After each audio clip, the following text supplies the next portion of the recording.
Hi everyone, a very good afternoon to one and all present here. It is extremely a pleasure to meet you all at this 85th session of Zen Tax Talks on the 8th day of the 8th month of this calendar year, which marks to be the completion of 8 years of GST. Isn't it a really special date? On the 8th of August 2025, it is extremely a pleasure to welcome you all to the 85th session of Zen Tax Talks, wherein we have our expert speaker, CA Balakrishnan, to speak to us about the precautions to be taken with respect to the filing of income tax returns, part 2 of the session. The part 1 of the session has received a great response, and here we are back to part 2 of the session, wherein we discuss about the nuances relating to the income relating to business or profession. So now we have the due date for income tax around the corner, wherein we will be having a very important deadline to meet the filing of income tax returns, which is set to be on the September 15th. So relating to which we thought at Zen Tax Training, it is a fit and important exercise that we educate our very earnest audience about this very important subject. So on this subject, to really tell you on a very high level, there are a lot of legal provisions which needs to be very carefully looked into, particularly with respect to the filing of income tax return with respect to business or profession. So with respect to business or profession, what is the income tax return to be followed? What will constitute an income under the heads profit and gains from business or profession? And what are the other related aspects which needs to be very carefully looked into? Say, for example, with respect to receipt of loan, repayment of loan, or any other transaction, what is the limit for the requirement of an audit under Section 44AB? What is the requirement, or what is a situation where penalty would be applicable whenever there is a cash repayment, when it would be disallowed? What is the differences between a disallowance and a penalty? So all these are very important subjects which we thought needs to be brought into the attention of our audience, and therefore this has been a very great session. So now we have CAB Balakrishnan, who will take us through this very important topic. Over to you, Balakrishnan, on this very interesting and important topic, please. Good evening, all. In this part, we will going to discuss about what is business income, what is professional income, and when need to file ITR 3 and when need to file ITR 4, and all we are going to discuss in this part of webinar. So let's begin.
Excuse for the technical glitch. Let's begin.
So choosing correct form. Choosing correct form is essential for not to get defective return. If we choose incorrect form, then we will get notice from department that saying return is defective. So if the return is defective, then what we need to do and all we are going to discuss it further. So first, what are the forms applicable for individual in HUF who is having business income? So if individual and HUF having business income, then they can file ITR 3 or ITR 4 as the case may be. When need to file ITR 4, we will discuss next sessions. So in this session, we will focus only on who when ITR 3 is applicable and who need to file ITR 3. So we will see who need to ITR 3 is only for individual and HUF. So subsequently, who can file ITR 3? ITR 3 can be filed if the person having business or profession income. So what if the same person has other heads of income? They can also include other heads of income in ITR 3, but in separate schedules. If one ITR 3 can be chosen only if person having business or profession income. Otherwise, the form itself contains around 60 pages. This which means unnecessary complaints would be reflected.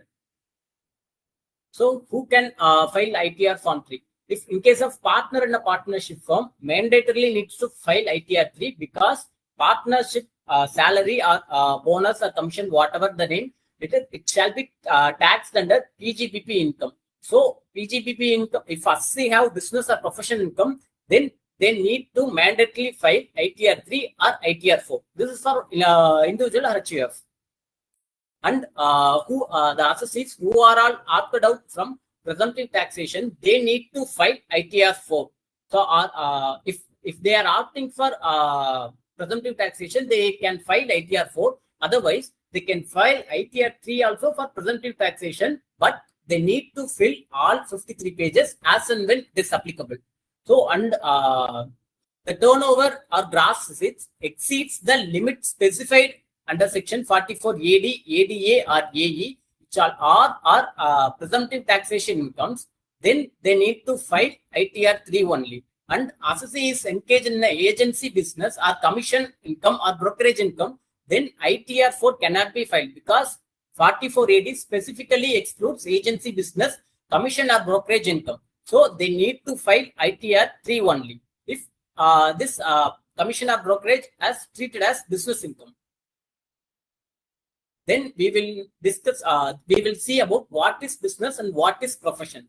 So first we see what is business. Business generally includes any trade or commerce or manufacture of any adventure or concern.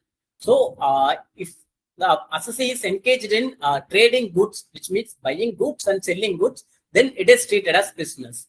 So if what is profession? Profession on the business includes continuous activity with profit motive. Maybe profit motive is mandatory for business. And what is profession? Profession is an occupation. Say for example, if painter or author, auditor, lawyer, doctor, they all are profession. But they need to show their income as profession income. This profession includes vocation also, which means painter and mechanics and all includes comes under profession category. And another thing is business or profession income includes following the items. First, business includes sale of import entitlement license. Say, for example, if we are import something, we will get license. So that if such license getting sold, then we need to account that income under the head business or profession.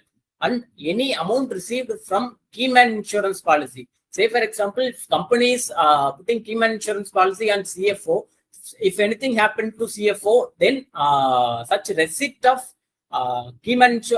receipt of insurance amount shall be treated as business income, and they need to include their income, the head PGBP. And any interest, salary, or bonus of from to partner from partnership firm to the extent disallowed and to the extent allowed under 40B, which means if interest or remuneration which is disallowed in partnership firm, then such disallowed part shall not be taxed in the hands of partner, but to the extent allowed shall be treated as partner's income, and that income to be treated as PGBP income, which means profits from business income. So, and if the fair market value of inventory, if say for example, if gold, best example is gold.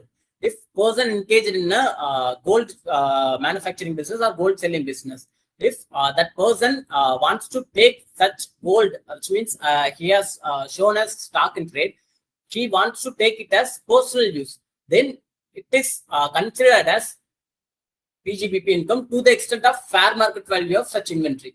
Cost may be reduced for the purpose of computing the business income. And any income from letting out of residential house property shall not be taxed under PGBP at any point of time from the financial year 24-25 onwards, which is specifically given, which is specifically amended in the Act.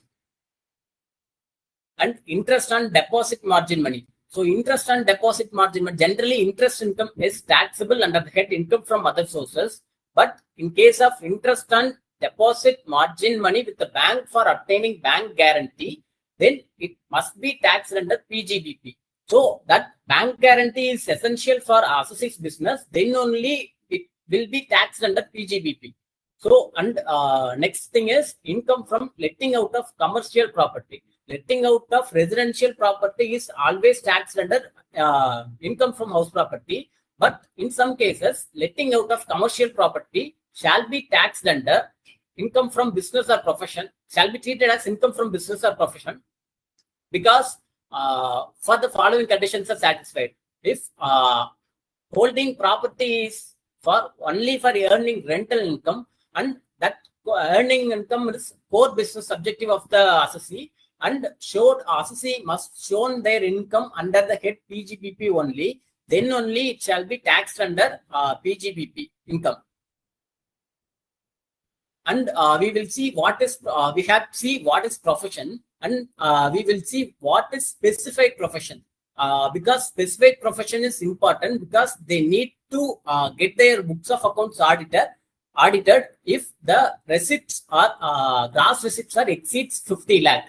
So what are the specified profession? If you are a medical professional or engineering professional, technical consultant or IT professional or accountancy professional, say for example a chartered accountant, a company secretary, legal such as lawyer, authorized representative. Authorized representative specifically excludes other than employee representative. In case of company has employee authorized representative, then they shall not be treated as specified profession. And architect, interior decorator, film artist such as actor, story writer, every film artist shall income shall be assessed as profession income, and they are specified professions.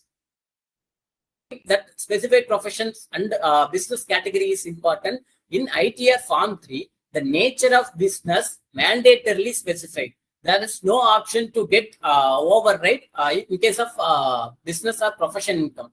So the nature of business is need to mandatorily pick and assessee, if assessee having running multiple business, then assessee need to pick top 3 business and need to be reported in the ITR form 3. So that schedule has been given for your reference. You may get you can see in the screen. In the screen, the code number is very, very important, because based on code number, the business based on code number only, business or profession can be defined. So please refer the code number from the Income Tax Act, so that you can give correct code for as business income or profession income. So if you have any trade name, then such trade name can be included in the ITR 3. And description of the business, what the business we are doing can be in a few words we can describe in the ITR form itself. And books of accounts. Books of accounts, who need to maintain books of accounts? Let me see. For specified professions, as discussed, that chartered accountants, company secretaries, legal professions, and film artists, they all are specified professions. They need to maintain books of accounts if their gross receipt is more than 1,50,000. Please note that this is not total income. Their gross receipt exceeds 1,50,000. Then they need to maintain books of accounts mandatory. And for other assessees, business, they, for example, if they have business, and in case of other assessees, then they need to maintain mandatorily books of accounts if their profits or gains from business or profession exceeds 1,20,000, or sale or gross receipts exceeds rupees 10 lakhs for any preceding years are likely to be exceeded, they need to maintain. This is for company SC and partnership firms. For individuals and HUF, they need to mandatorily maintain books of accounts as per section 44AA if their PGBP income exceeds 2,50,000 or 25 lakh for turnover or gross receipts. For turnover or gross receipts, they have given limit of up to 25 lakh, and provided your business income shall not exceed 2,50,000. If your business income exceeds 2,50,000, they need to maintain books of accounts as per section 44AA mandatorily. What if books of accounts is not maintained? Then the penalty would be leviable to the extent of rupees 25,000.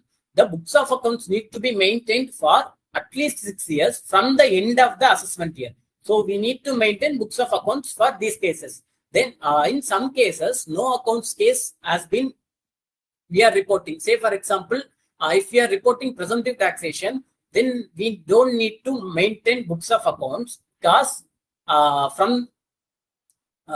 if at all we are maintaining books of accounts, we can go with the regular provisions of Income Tax Act, which means regular taxation scheme. Why should we need to go presumptive taxation? So if you are maintaining books of accounts, we need to specify in the ITR form, because in the ITR form, they have specifically given part 8, which means balance sheet schedule. So if assessee is maintaining books of accounts, they need to fill mandatorily in this schedule in ITR form. In case of no books of accounts, which means my turnover is less than, in case of individual, and my turnover is less than 25 lakh, and profit from business or profession is less than 2,50,000, then they can offer in the no accounts case, which means in the ITR schedule form, they have specifically given no accounts case books of accounts. This is not for presumptive taxation scheme. The presumptive taxation scheme covered in ITR 3 also, but it should not be reported here. And schedule assets and liabilities. So schedule assets and liability, who need to disclose their assets and liability? If a person earning income of rupees 50 lakh, which is this is applicable for the financial year 23-24. For the financial year 24-25, the limit has been increased to rupees 1 crore. So from the financial year 24-25 onwards, if your income exceeds rupees 1 crore, then we need to mandatorily disclose our assets and liability schedule, which includes details of immovable property, details of movable property, and liabilities in relation to such movable and immovable properties. So where we need to disclose is the ITR 3 specifically given in case of income exceeds 1 crore. They have in the form they have specifically given in Schedule AL, which is mandatory for whose income is exceeds 1 crore. Person having business income and maintaining books of accounts is not required to report in this schedule, because the person maintaining books of accounts need to report their assets and liabilities in the balance sheet schedule, as we seen earlier PPT. And method of accounting. Method of accounting is mandatory. Why it is mandatory? In case of business or profession, in case of business or profession, our method of accounting is mandatory. Why it is mandatory? Because we need to give the method of accounting in ITR 3 in the other information schedule. So if associate is engaged in a business or profession, they need to give their method of accounting in the other information schedule. Income under profits, PGBP, and income from other sources can only be choose this method of accounting. Either it can be cash basis or mercantile basis. Cash basis means income is recorded as an when actually it is received. It means you will receive cash income, then only you will account in the books of accounts. And expenses is recorded when actually it is paid. So if you are paying out of cash or bank, then only books then only we will record in the books of accounts. Mercantile system of accounting. Unlike cash system of accounting, mercantile system of accounting is due basis, which means as and when income is accrued and as and when expenses is accrued, we will account in the books. Mercantile system of accounting reflects true financial position of the associate, which means whether associate is engaged in any business. In case of associate opted for cash basis, then cash receipts and cash payments only accounted. Whether it is in bank or actual physical cash. In the case of mercantile system of accounting, to know the true financial position of the company, which means actual performance, actual profit, then we need to account it on the basis of mercantile method of accounting. And GST turnover. This GST turnover is very, very important, because in TIS, which means taxpayer information summary, the details of turnover and business receipts all are given in the taxpayer information summary. In that summary, that GST turnover will be reflected. So that GST turnover must be matched with the GST portal. If not matched with the GST portal, what we need to do? We need to reconcile with subsequent months. Say for example, in case of any adjustments made after March 2020-25 return, for the financial year 24-25, March 2020-25 return, in case of any adjustments made or amendments or credit notes, whatever, then we need to reconcile with 9 or 9C, because in TAS, it will reflect only up to March 2025 return. So in case of any adjustments after March, then we need to report in only in 9 or 9C. Check the latest AAS TAS, because till last month, the February month and March month turnover is not reflected in the TAS, taxpayer information summary. So you need to check the latest TAS and AAS to get actual turnover, and investigate and resolve mismatches promptly to avoid scrutiny or income tax notices, because scrutiny is taken on the basis of risk factor. One of the risk factor is GST turnover mismatch. And in the other information paragraph, this is other information paragraph is mandatorily applicable when tax audit is applicable to the associate. We will see in who need to get their books of accounts must be audited by a chartered accountant. We will see later point of time. In this part, we will see what is other information and what are the details needs to be given in the other information. First, as we discussed earlier, method of accounting is mandatorily needs to be given in the other information, as we are following cash basis or mercantile system of accounting. And in case of any changes in the method of accounting, we need to disclosed in Form ITAR 3 as in the serial number 2 as visible to you in the screen. And so next we will see who all are subject to tax audit under section 44 AP. So first we will see what is the due date for tax audit. So due date is 30th September 2025 because the due date for tax audit is 1 month before filing return of income under section 139(1). Under section 139(1), it has been specifically given as in case of assessee is subjected to audit, then the due date is 31st October.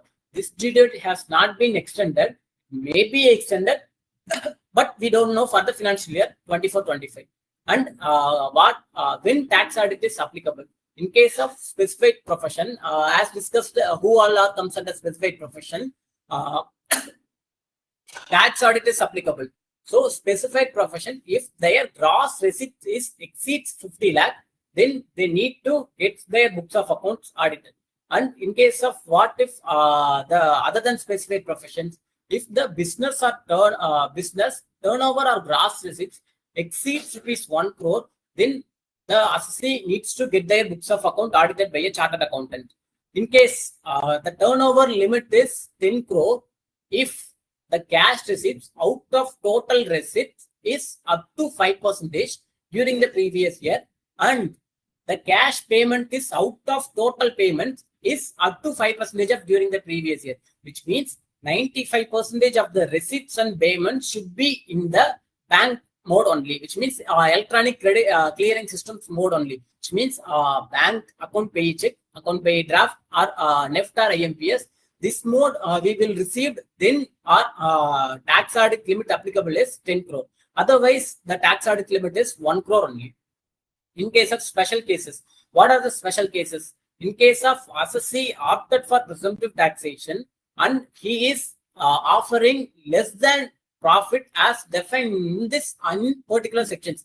Say for example, in section 44 AD, assessee need to mandatorily offer minimum 6% or 8% as the case may be. And in case of profession, 44 AD is applicable. In this minimum, they need to offer 50% of gross receipts as income.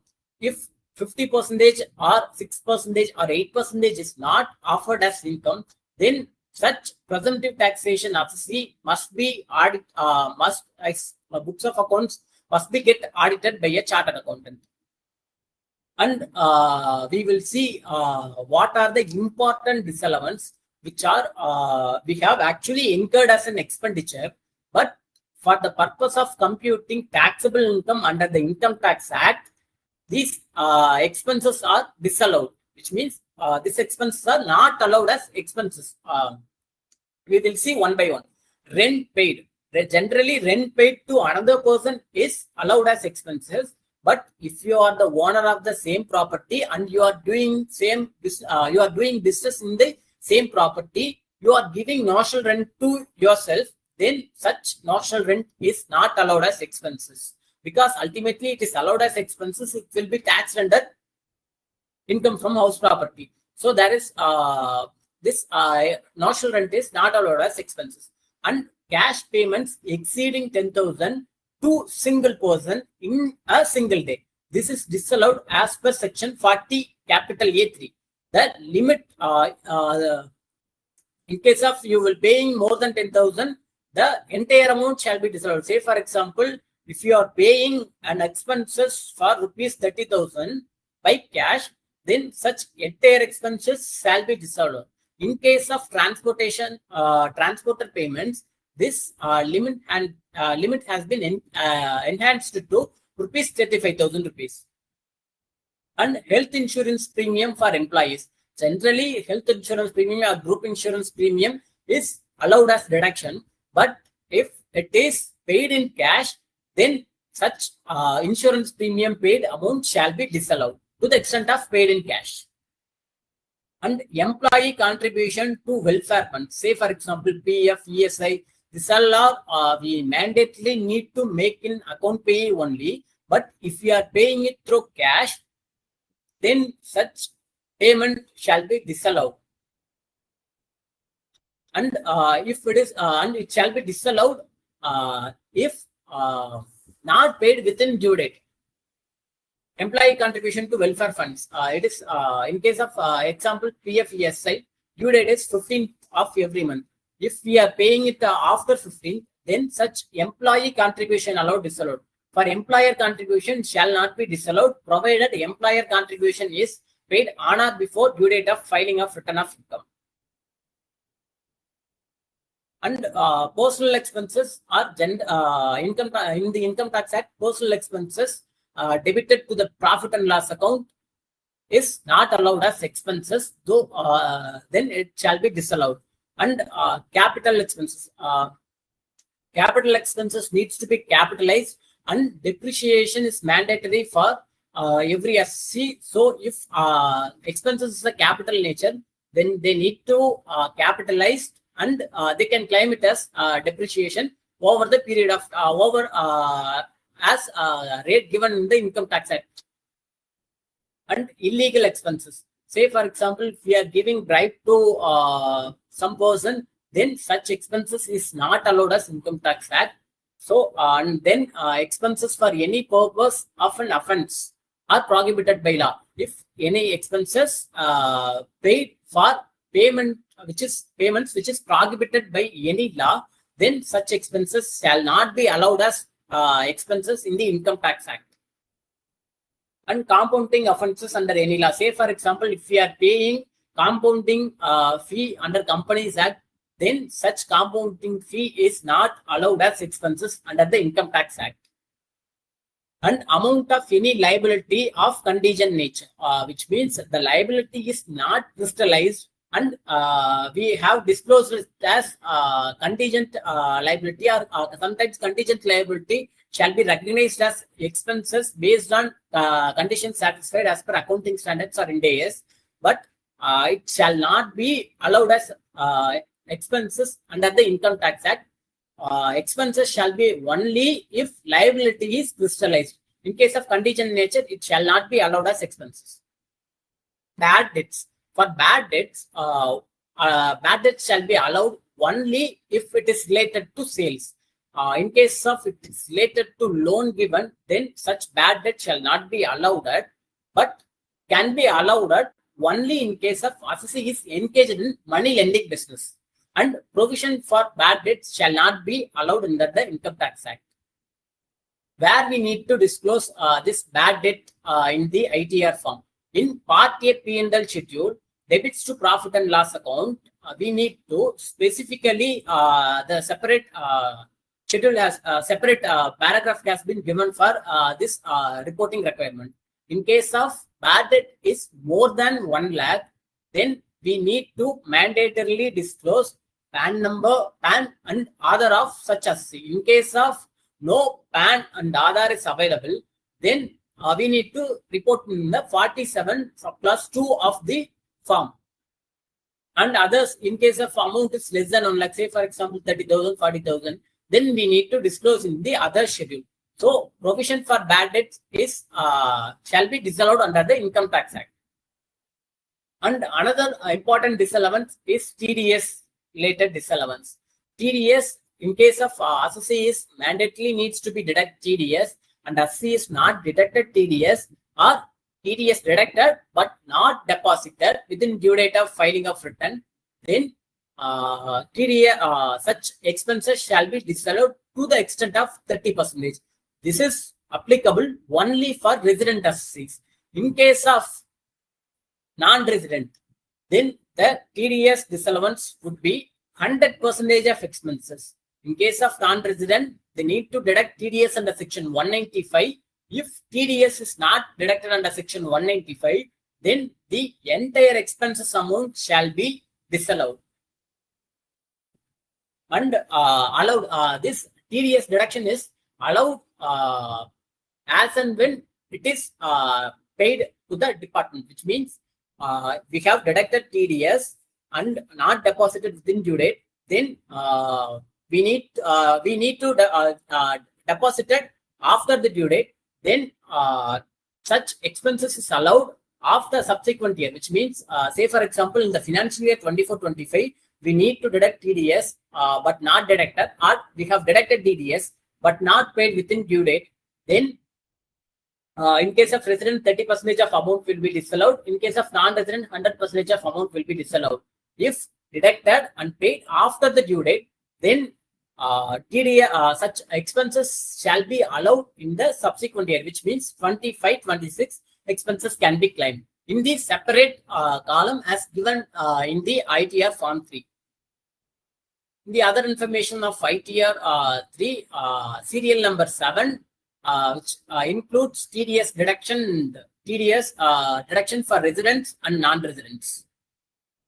Section 40A1 is applicable for non-resident. 40A1A is applicable for residents. So we need to give specific, we need to give correct amount, and we need to fill it in the correct column. If we are filled it in the wrong column, then tax liability will be automatically increased, because in case of we have filled, say for example, we need to deduct TDS for resident, but we have filled in the non-resident column, then such entire 100% amount will be disallowed. So we need to fill it in carefully. And expenses allowed on payment basis. In section 43B explains, some expenses are allowed as and when it is paid.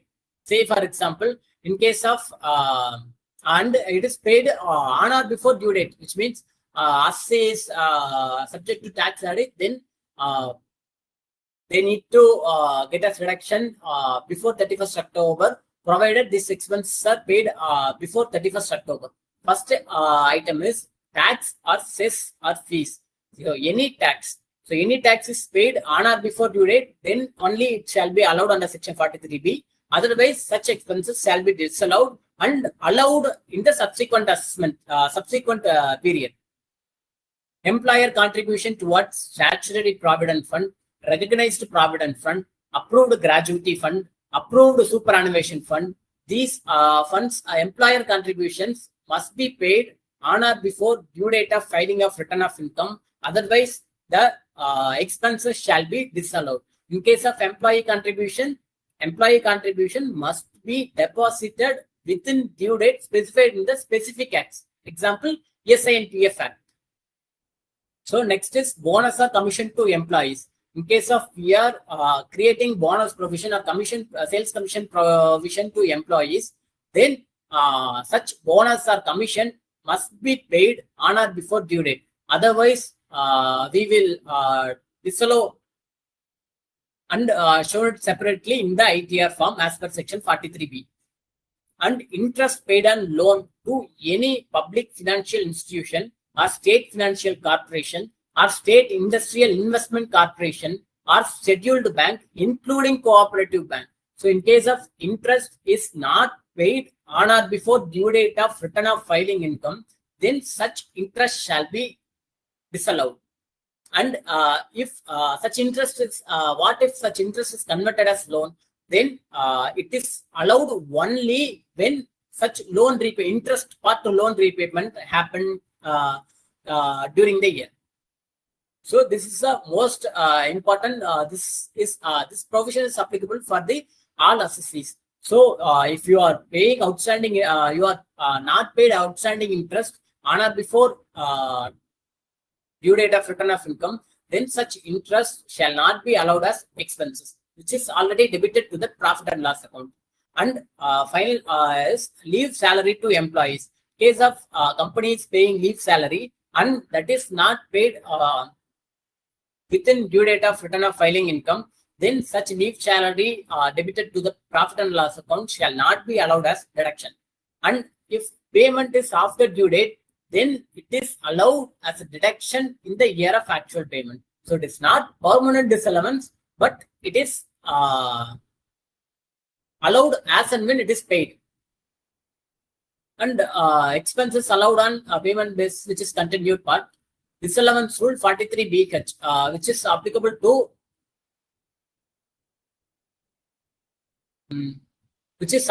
for micro and small medium enterprises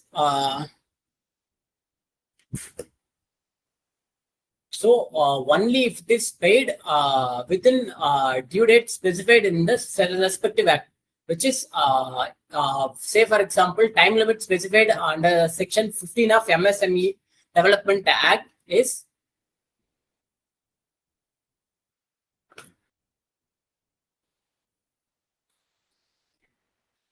payment made to be before agreed date.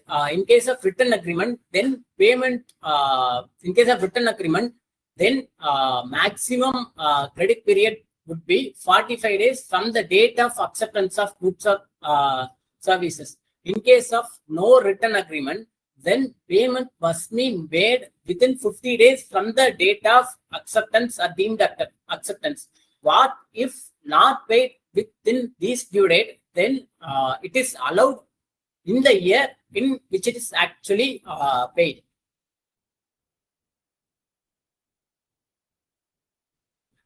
So then is who all are coming under MSME classification? Micro for the financial year 24-25, micro enterprises shall be classified under investment in plant and machinery or equipment is up to 1 crore or turnover is up to 5 crore. In case small classification for small enterprise is investment in plant and machinery or equipment is up to 10 crore. I think this is dumb, and turnover is up to 50 crore. From the financial year 25-26 onwards, the investment limit and turnover limit has been significantly increased. In case of micro enterprises, for the financial year 25-26, the limit is increased from 1 crore to 2.5 crore. In case of small enterprise, the limit is increased to 10 crore to 25 crore. This is investment limits.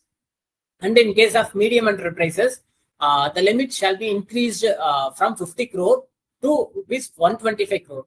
In turnover limit for micro enterprises is increased from 5 crore to 10 crore, and small enterprises is 50 crore to 100 crore. Medium enterprises is 250 crore to 500 crore.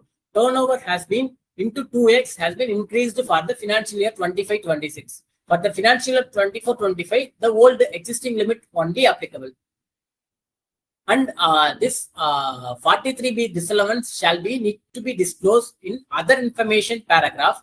Generally, as I said earlier, other information is not mandatory, but it is mandatory for tax audit cases and assessee in case of they are covered under respective sections.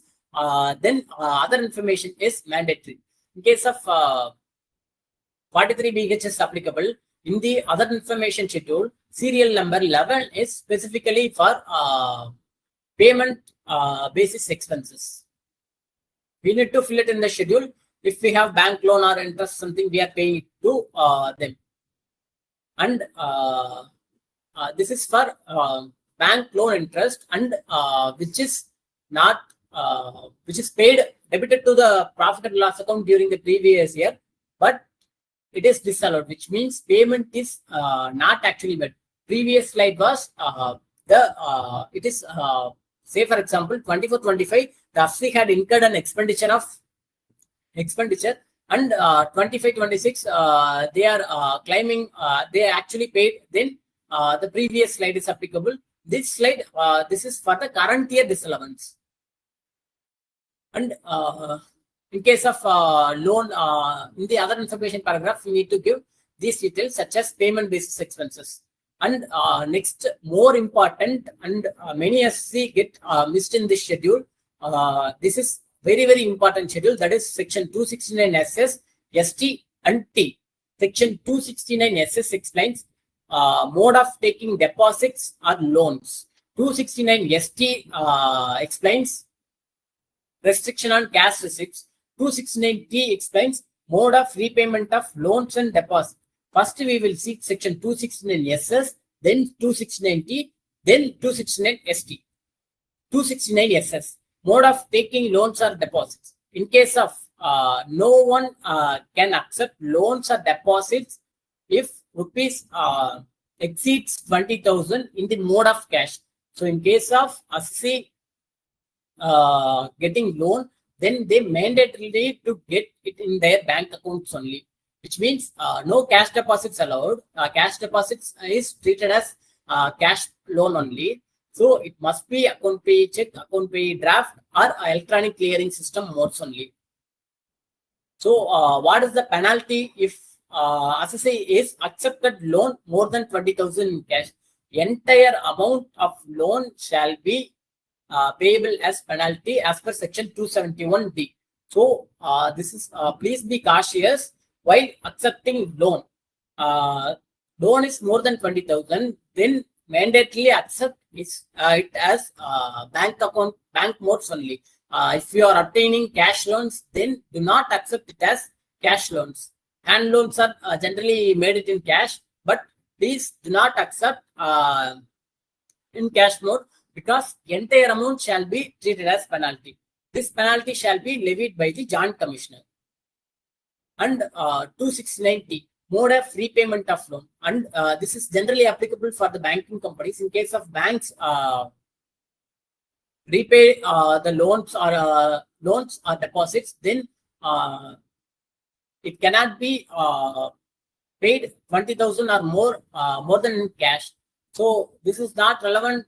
This is relevant, but this is same as that 269 SS, which means if we repay the loan more than 20,000, then entire amount, which means more than 20,000 in cash, then the entire amount shall be paid as penalty as per section 271E.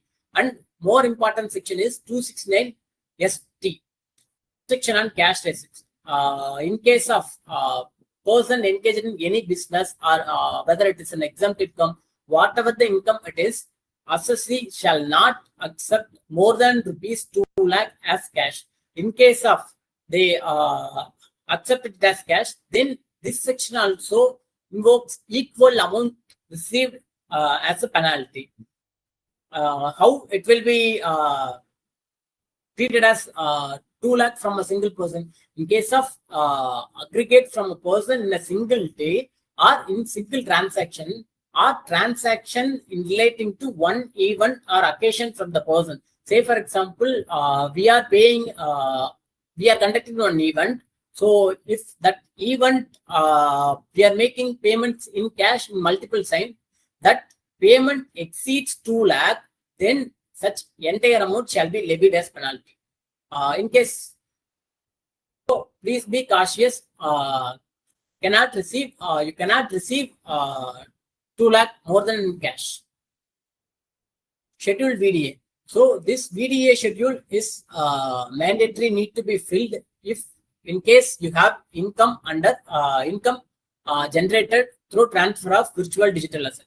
What is virtual digital asset? Generally, virtual digital assets includes cryptocurrencies such as bitcoins or Ethereum, etc., and non-fungible tokens. Then this VDA transaction shall be taxable under section 115 BPH at 30%. There is no, it is not taxable under normal slab rate as other incomes. Like other incomes, it is fixed rate 30%. We need to pay in case of we have income from virtual digital asset. And this VDA is separate disclosure needs to be given in ITR 3 or ITR 2 in case of assessee does not have business income.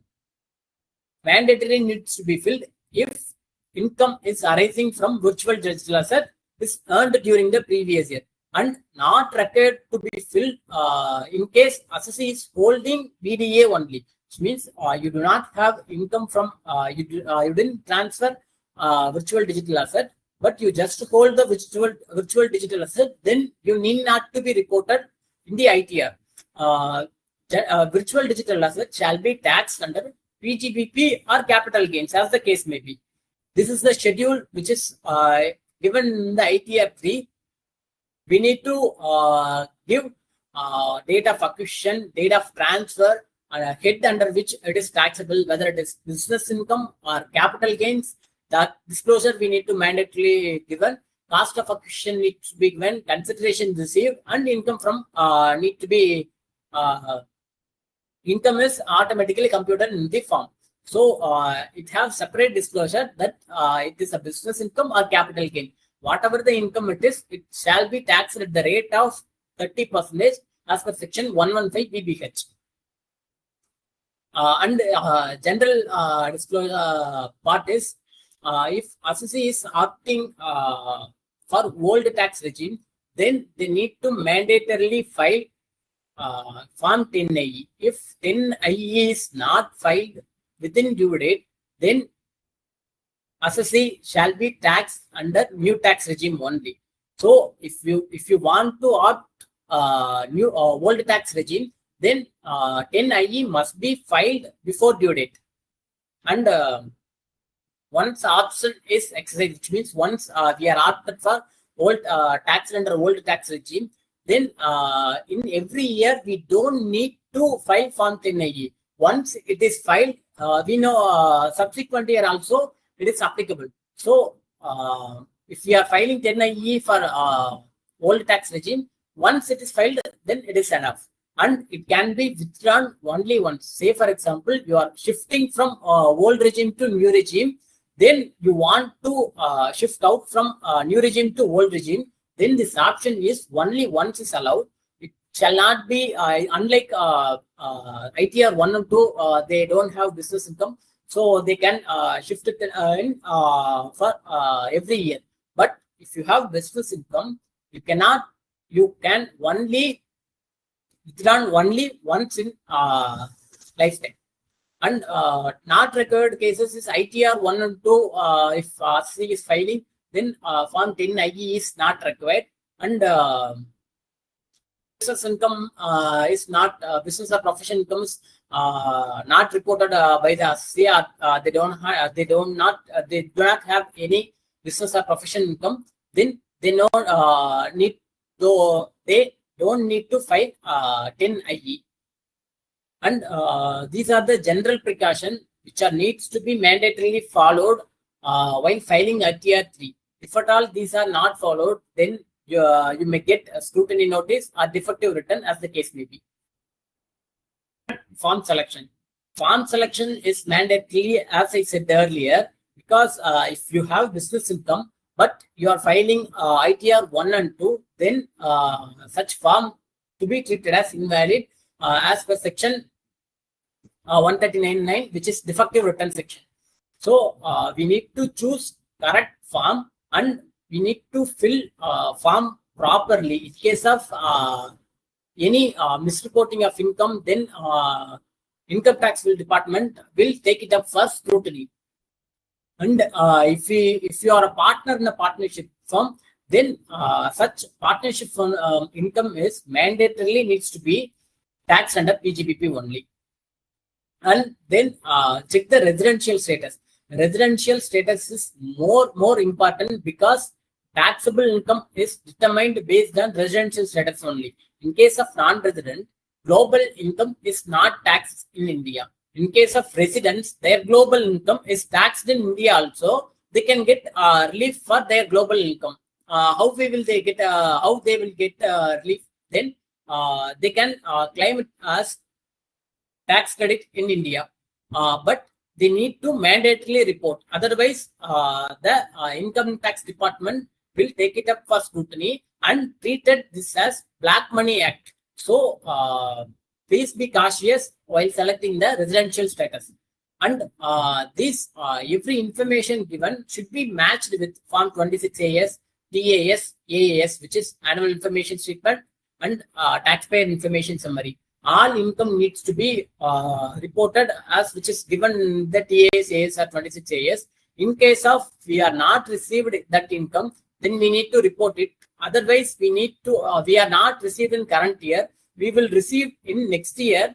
Then we will need to carry forward the TDS reduction to the next year. So then preserve the books of accounts. As I said earlier, books of accounts needs to be maintained from the end of the assessment year for 6 years from the end of the assessment year. And disclose all bank accounts. So this is mandatory schedule. We need to disclose all the bank account details in the ITR form. Mention all active bank account in the ITR form. In case of not operational, then not operation for more than 3 years, then it shall not be reportable because that bank account treated as dormant account. And fill schedules carefully. In case of ITR 3, you need to fill each and every schedule carefully. In case of any mismatches, then the income tax department will take it up for scrutiny. That scrutiny process will continue for almost an year. You need to fill schedule VDA in case of you have any income arised through schedule VDA. It is not mandatory need to be holding only virtual digital asset. Unscheduled house property, scheduled capital gains, scheduled business or profession. These all are mandatory schedules if you have generated income from respective heads.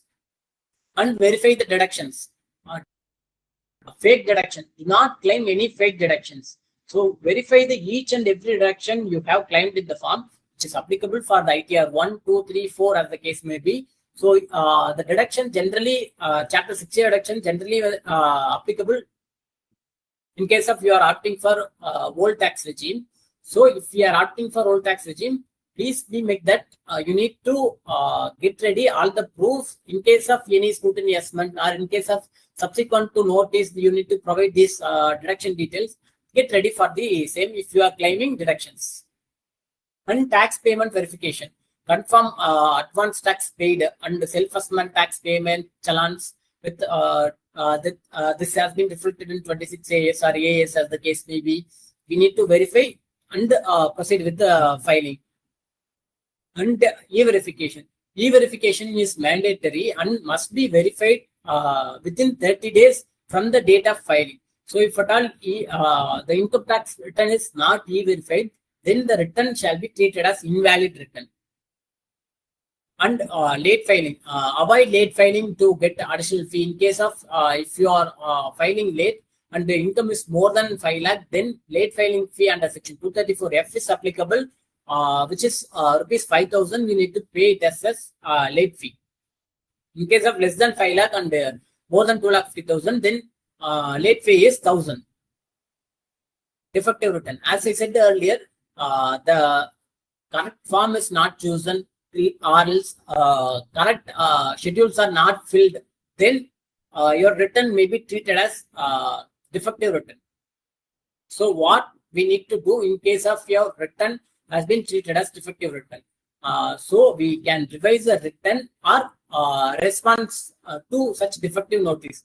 Generally prefer the option to revise the return, because in many cases, if we are giving a response to defective return, that shall not be considered by the CPC, and they will treat as invalid return. So if at all we are filed original return within due date and revised, then there is no late fee for revising the return. And time limit for correct defective return is 15 days, which means if you get a defective return notice, we need to correct it within 15 days from the date of notice. This can be extended if application is made to the assessing officer. Fake pop-ups. In income tax portal itself clearly given, in case you have messages like this, if you have been approved an income tax refund of 15,000 and so on, so please click the link to get the refund and verify the bank details. Do not click these kind of links, because the scammers will easily cheat you for you have received a refund, and they will send this pop-up messages. So please be careful. Do not income tax department will not send these kind of messages like you have approved an income tax refund, so on, so content all income tax department will never send it to you. So please be cautious on this. And thank you for attending the session. In case of any question and answers, please raise in the comments.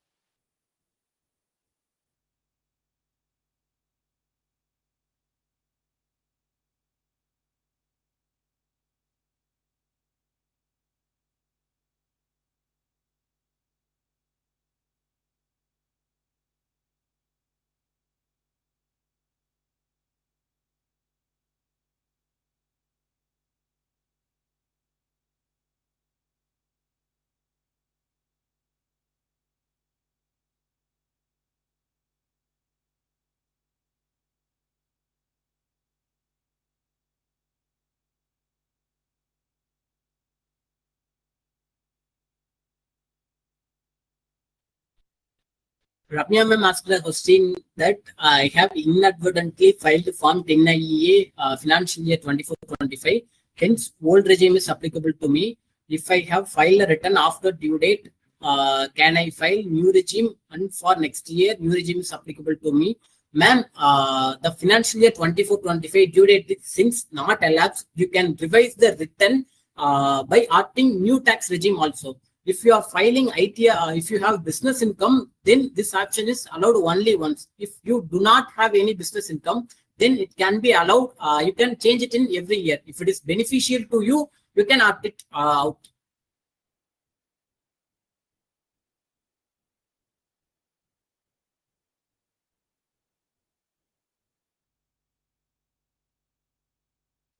Gopalakrishnan sir has been asked, is interest on loans to state financial corporations allowed as a deduction if not actually paid?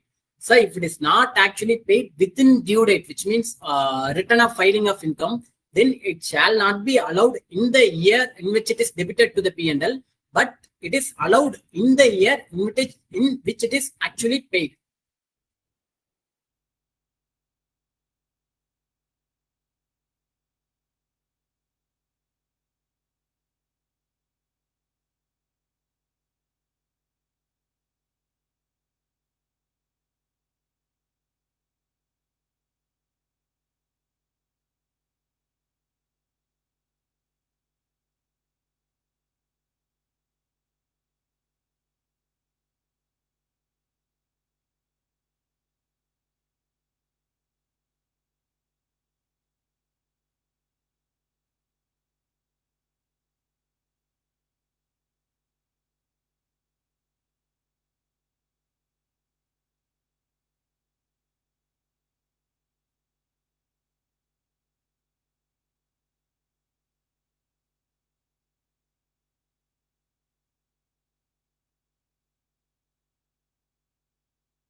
The 269 ST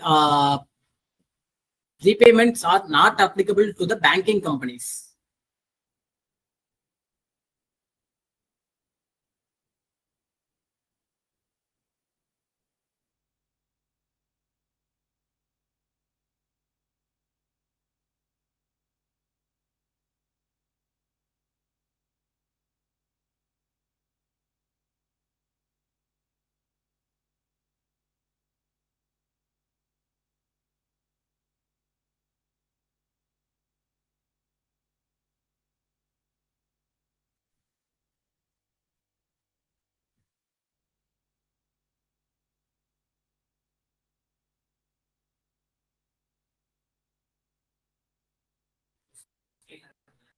So in case of any questions, please ping it in WhatsApp as I have shared the contact number. So thank you for participating in the session. Thank you.